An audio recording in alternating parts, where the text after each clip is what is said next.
ভাই দেখেন সামনে তো রাঙ্গা লোকেরা চাঁদা উঠেছে, ওরা তো এলাকার আতঙ্ক। থাম থাম থাম থাম, টাকা দিয়া যা, দে দে দে। হাত পা সবই তো দেখি ঠিক আছে, কোনো দিক থেকে তো প্রতিবন্ধীও মনে হয় না, তাহলে এভাবে হাত পাতস কেন? ওই বেটা আমাকে দেখলি কি তোর ফকিনি মনে হয় রে? এই জায়গায় টোল উঠে যাচ্ছি আমরা, আর এই টোলের টাকা সম্পূর্ণ সরকারের ফান্ডে যাইবো। এটা কি আদৌ টোল নাকি টোলের নামে চাঁদাবাজি?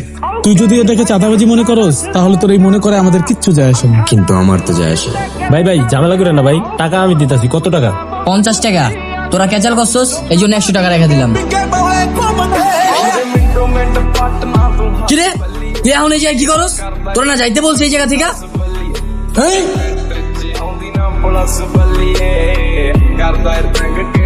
Good luck. এ তোর না গছি সবসময় মাথা গরম করবি না। তুই এই জায়গায় কি করস? তোর না ঠান্ডা খাইতে পাঠাইলাম, যা এনদেন ফোর যা।